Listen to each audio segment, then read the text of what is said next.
Hello दोस्तों, नमस्कार। उत्तर प्रदेश अधीनस्थ सेवा चयन आयोग द्वारा जो पैट का जो एग्ज़ाम है उसके लिए आवेदन की तिथि आवेदन जो है वो तिथि घोषित कर दी गई है। वो 1 अगस्त 2023 से, अर्थात 1 अगस्त आज से ही इसकी तिथि जो है फार्म भरने की वो घोषित कर दी गई है। तो और ये इसमें शुल्क समायोजन तथा आवेदन में संशोधन की जो अंतिम तिथि है वो 6 सितंबर 2023 है। और आवेदन जो है वो 1 अगस्त से शुरू कर दिए हैं, यानी कि आज से शुरू हो गए हैं वो। और फार्म हम कब तक भर सकते हैं?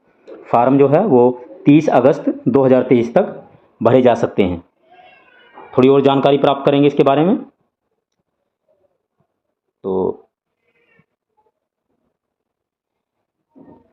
उत्तर प्रदेश शासन कार्मिक अनुभाग 3 के शासनादेश संख्या इतने के तहत 20 नवंबर 2020 द्वारा समूह ग के पदों पर भर्ती हेतु द्विस्तरीय परीक्षा प्रणाली अपनाए जाने हेतु अनुमोदन प्रदान किया गया है। उक्त शासनादेश के क्रम में उक्त तिथि 20/11/2020 के पश्चात उत्तर प्रदेश अधीनस्थ सेवा चयन आयोग की परिधि में आने वाले समूह ग के समस्त पदों पर चयन हेतु चयन संबंधी कार्यवाही द्वितीय स्तरीय परीक्षा प्रणाली के आधार पर की जाएगी। यह स्पष्ट किया जाता है कि द्विस्तरीय परीक्षा प्रणाली उक्त शासनादेश की तिथि 20/11/2020 के पश्चात विज्ञप्ति किए जाने वाले पद हेतु ही मान्य होगी। वह जो पद उक्त तिथि के पूर्व विज्ञप्त किए जा चुके हैं उसके सापेक्ष चयन की कार्रवाई संबंधी विज्ञापन में उल्लेखित प्रक्रिया के अनुसार होगी। तो ये ऑनलाइन करने हैं, ऑनलाइन फार्म भरे जाने हैं। और ऑनलाइन फार्म भरे जाने के लिए जो वेबसाइट है वो वेबसाइट है ये वाली upSSC.go.in पर आप जाकर अपने आवेदन कर सकते हैं और किसी भी माध्यम से आवेदन स्वीकार नहीं किए जाएंगे। तो इस वाली ये जो वेबसाइट है, इस वेबसाइट का आप लोग प्रयोग कर सकते हैं। और कुछ पॉइंट है और ये देख लेते हैं। ये पॉइंट क्या है? ये पॉइंट है उल्लेखनीय है कि प्रारंभिक अर्हता परीक्षा 2022 का परिणाम दिनांक 25/1/2023 को घोषित किया गया था, जो कि 1 वर्ष की अवधि अर्थात 24/1/2024 तक प्रभावी है। अर्थात जो पैट है वो केवल 1 वर्ष तक ही प्रभावी है। अतः आयोग द्वारा विभिन्न पदों के सापेक्ष चयन हेतु मुख्य परीक्षाओं के आयोजन हेतु जो विज्ञापन दिनांक 24/1/2024 तक निर्गत किए जाएंगे, उन परीक्षाओं में प्रतिभाग हेतु अभ्यर्थियों की शॉर्ट लिस्टिंग प्रारंभिक अर्हता परीक्षा 2022 के स्कोर के आधार पर की जाएगी। प्रारंभिक अर्हता परीक्षा 2022 के परिणाम की वैधता अथवा समाप्ति होने के उपरांत मुख्य परीक्षाओं के आयोजन हेतु निर्गत किए जाने वाले विज्ञापनों के सापेक्ष मुख्य परीक्षा हेतु अभ्यर्थियों की शॉर्ट लिस्टिंग प्रारंभिक अर्हता परीक्षा 2023 के स्कोर के आधार पर की जाएगी।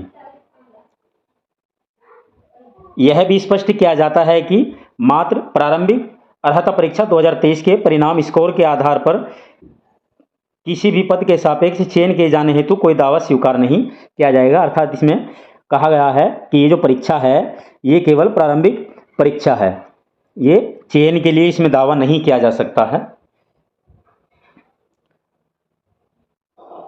अब सिलेबस के बारे में जान लेते हैं कि पैट के अंदर जो सिलेबस है और उसके अंतर्गत कौन कौन से परीक्षा में क्वेश्चन पूछे जाएंगे, या फिर उसके अंदर जो सिलेबस है उसका क्या क्या है, देख लेते हैं।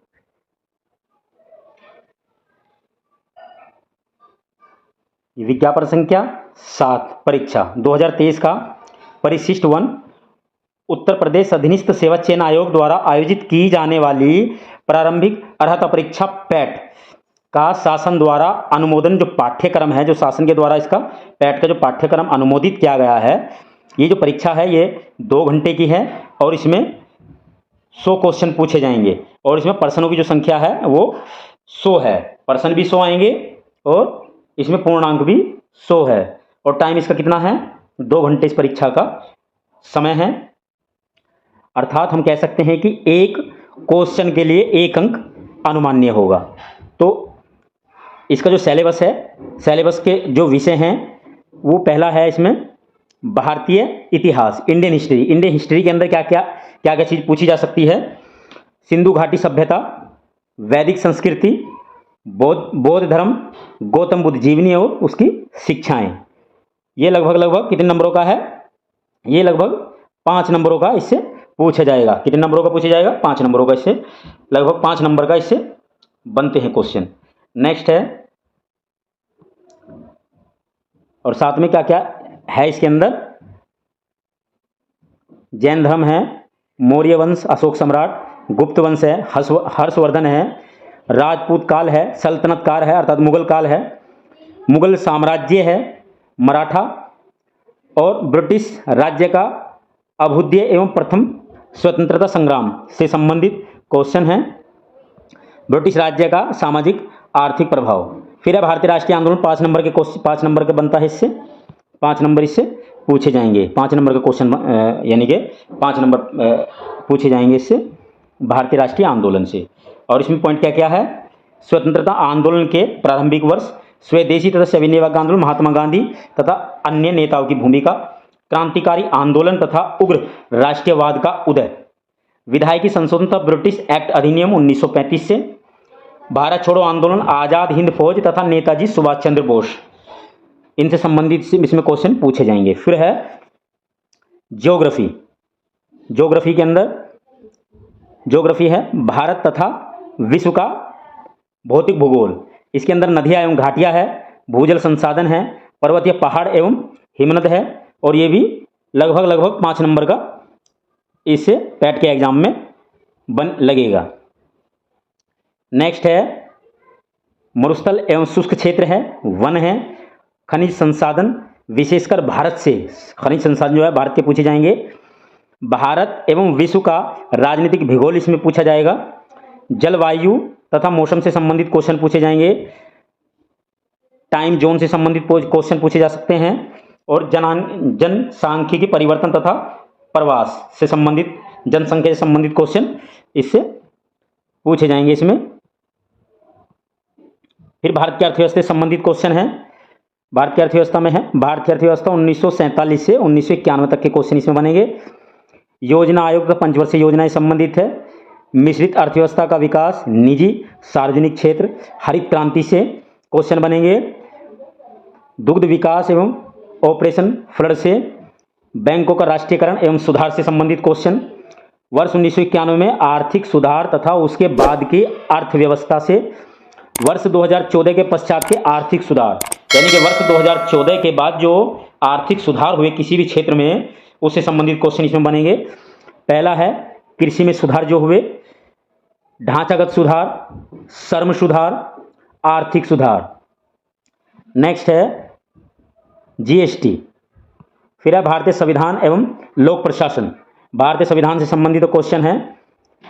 इसमें भारतीय संविधान की मुख्य विशेषताएं, राज्य के नीति निर्देशक सिद्धांत, मौलिक अधिकार एवं कर्तव्य, संसदीय प्रणाली, संघीय प्रणाली, संघ, केंद्रीय शासन, शासित प्रदेश, केंद्र राज्य संबंध, न्यायिक ढांचा, सर्वोच्च न्यायालय एवं उच्च न्यायालय से संबंधित क्वेश्चन इसमें बनते हैं।